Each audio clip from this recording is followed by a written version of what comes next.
सर्वप्रथम आप सभी को कृष्ण जन्माष्टमी की बहुत बहुत बधाइयाँ। आज का पावन अवसर यह जानने के लिए भी है कि कवर्धा नगर का यह मंदिर किन किन इतिहासों को अपने में समेटे हुए।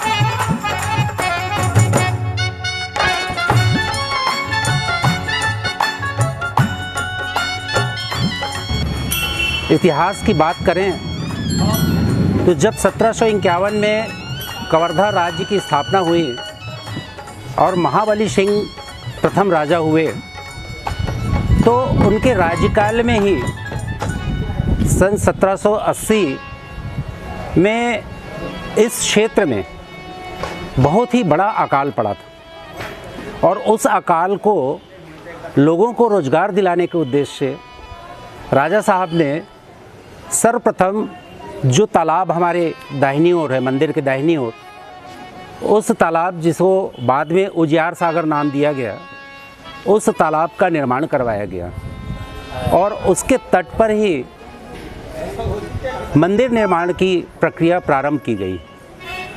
आपको बताना चाहूँगा मैं कि वास्तव में राज्य परिवार जो है शाक्त संप्रदाय से हैं, शक्ति को मानते हैं, लेकिन कवर्धा राज परिवार की एक बहुत बड़ी खासियत रही है कि यहाँ कृष्ण जी के अनन्य भक्त रहे हैं और उस अनन्य भक्ति की वजह से ही उन्होंने यह मंदिर निर्माण कार्य प्रारंभ किया। और जब 1801 में राजा महाबली सिंह जी की मृत्यु हुई तो उनके पश्चात राजा उजियार सिंह वो राज्य के मुखिया बने और आगे का कार्य उन्होंने प्रारंभ किया। और 1802 में यदि हम कहें तो संवत 1859 5 मार्गशीर्ष में यह मंदिर प्राण प्रतिष्ठा के लिए तैयार हुआ।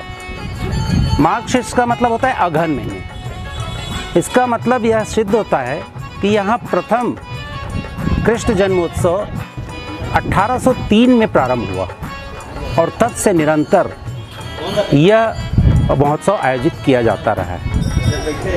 इस मंदिर के निर्माण में जो सबसे बड़ी खासियत थी वह थी राजा उजियार सिंह स्वयं राजस्थान से भगवान श्री कृष्ण की श्याम मूर्ति और राधा जी की संगमरमर की श्वेत मूर्ति, ये दोनों का विग्रह जो है स्वयं पसंद करके और उन्होंने ये तैयार करवाया। साथ साथ आप इस मंदिर की खासियत के बारे में जानना चाहेंगे तो निश्चित रूप से आपको पता चलेगा कि इस मंदिर में बाहरी दीवारों को देखेंगे हम तो प्रवेश द्वार के साथ ही सबसे ऊपर आपको दिखाई पड़ेंगे 5 गुंबद। 5 गुंबद, 4 कोनों पे 4 गुंबद और प्रत्येक गुंबद के नीचे एक एक विशिष्ट देवता स्थापित हैं। पहले गुंबद में गणेश जी हैं, फिर अन्नपूर्णा जी हैं, फिर विष्णु जी हैं और शिव जी। और बीच में सबसे बड़ा गुंबद है वो है महत्वपूर्ण गुंबद। इसको यदि मैं दार्शनिक ढंग से आपको बताना चाहूँ तो आपको पता चलेगा कि मनुष्य के जीवन में 4 महत्वपूर्ण स्तंभ होते हैं: धर्म, अर्थ, काम और मोक्ष। जब इन चारों चीज़ों को, पुरुषार्थों को आदमी पूरा कर लेता है तो मोक्ष प्राप्ति के लिए ईश्वर की शरण में जाता है और ईश्वर की शरण में जाने के लिए 5वां गुंबद जो सबसे ऊपर बड़ा गुंबद, उस गुंबद के नीचे भगवान श्री राधे कृष्ण का विग्रह विद्यमान है। और यह विग्रह जो है वह इस बात का संकेत है कि मनुष्य चारों पुरुषार्थ को पूरा करने के बाद इस विग्रह तक पहुँचे और जो स्वयं ब्रह्म स्वरूप है, भगवान कृष्ण स्वयं ब्रह्म स्वरूप है, तो ब्रह्म स्वरूप कृष्ण की शरण में जाने पर और शक्ति स्वरूपा राधा जी, तो ब्रह्म और शक्ति दोनों के मिलन से वहाँ पर जब मनुष्य 4 पुरुषार्थों को पूरा करके पहुँचता है तब उसको मोक्ष की प्राप्ति होती है और वो उसका जीवन धन्य हो जाता है। भगवान श्री कृष्ण स्वयं कहते हैं कि मैं स्वयं ब्रह्म हूँ। एकमात्र ईश्वर के रूप में कृष्ण जी हैं जिन्होंने स्वयं घोषित किया है कि मैं स्वयं ब्रह्म हूँ। तो ब्रह्म और शक्ति स्वरूपा राधा इनके शरण में जाने से मनुष्य का कल्याण होता है। अब इसके बाद आप देखेंगे कि जो मुख्य स्थल है, जिसको हम लोग गर्भगृह कह सकते हैं, उस गर्भगृह में भगवान का विग्रह विद्यमान है। आपको जानेंगे, इसमें 3 परिक्रमा पथ बने हुए हैं। पहला परिक्रमा पथ भगवान जहाँ पर स्थापित है गर्भगृह में, वहाँ अंदर में पहला परिक्रमा पथ है। दूसरा परिक्रमा पथ मुख्य गर्भगृह के बाहरी दरवाजों, बाहरी दीवारों पर है। और तीसरा परिक्रमा पथ नीचे होता है, जो आजकल बंद कर दिया गया है, जिसको लोग गुफा के रूप में मानते हैं या तलघर के रूप में मानते हैं। तो 3 परिक्रमा पथ से निर्मित यह विशाल मंदिर, इसका नाम भी उन्होंने लिखा हुआ है वृंदावन धाम। वृंदावन धाम लिखने के पीछे भी इनका उद्देश्य रहा है। वो ये रहा है कि भगवान श्री कृष्ण के प्रमुख स्थल में मथुरा, वृंदावन, बरसानो, नंदग्राम ये सब है। और इस जगह पर हमारे कवर्धा राज परिवार सदैव से भगवान कृष्ण की भक्ति में जाकर वहाँ महीनों रहा करते थे। और इसलिए उनको यह लगा कि कवर्धा क्षेत्र के जनता के लिए यदि यह पवित्र स्थल तैयार किया जाए तो इसका नाम हम रखें वृंदावन धाम।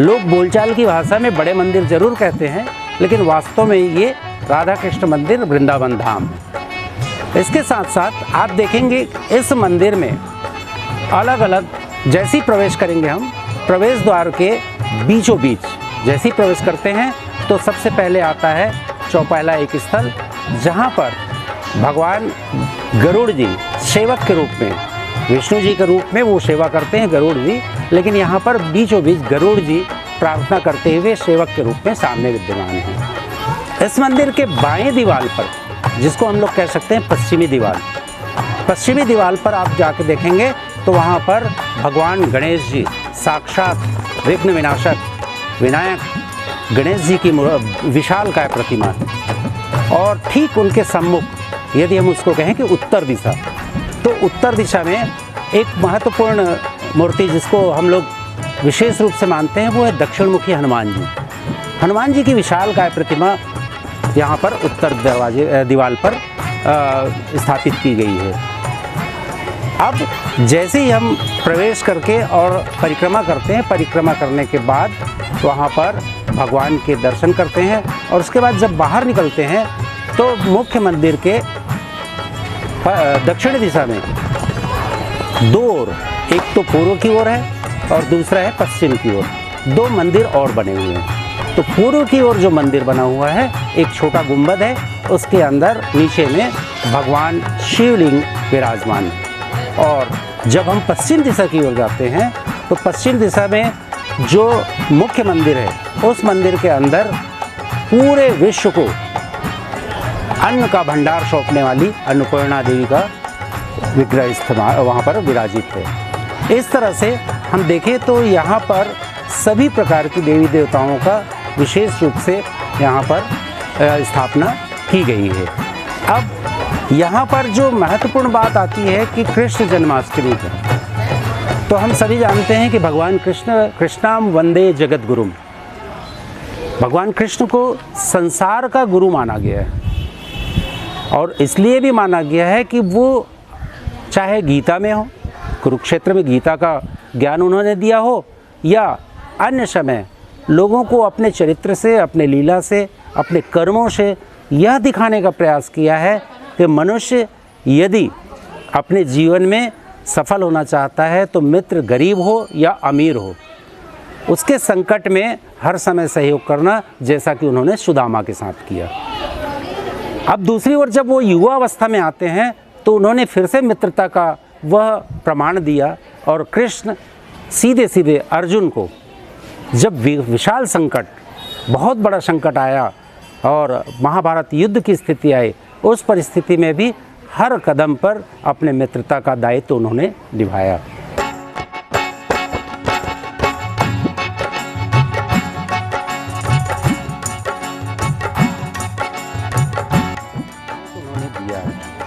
बाल रूप की यदि हम बात करें तो बाल रूप में उनकी बाल लीला में जगह जगह पर दही खाना, मक्खन चुराना, ये जो बाल लीला की है उसके पीछे भी एक संदेश होता है। यदि हम उसको धार्मिक के साथ साथ आध्यात्मिक और वैज्ञानिक दृष्टि से भी देखें तो दही जो होता है उसमें लैक्टिक एसिड होता है, और लैक्टिक एसिड और कैल्शियम की मात्रा होती है। तो लैक्टिक एसिड जो होता है मनुष्य के पेट संबंधी तकलीफ़ों के लिए ठीक होता है, और कैल्शियम जो होता है बॉडी में, शरीर में हड्डियों को मजबूत करने के लिए। तो बचपन से बच्चों को यह ज़रूर खिलाया जाना चाहिए ताकि उसकी हड्डी मजबूत हो और आंत की क्रिया ठीक हो। फिर जब वो दूध का उपयोग करते हैं तो ये भी एक महत्वपूर्ण बात होती है कि दूध में कैल्शियम के साथ प्रोटीन की मात्रा होती है। तो मनुष्य को बचपन से ही अपने बच्चों को दूध अवश्य देना चाहिए। और बाल लीला के साथ साथ उन्होंने एक और महत्वपूर्ण बात करी है, वो है जब उनको अलग अलग समय पे जहाँ जहाँ भेजा जाता है तो वो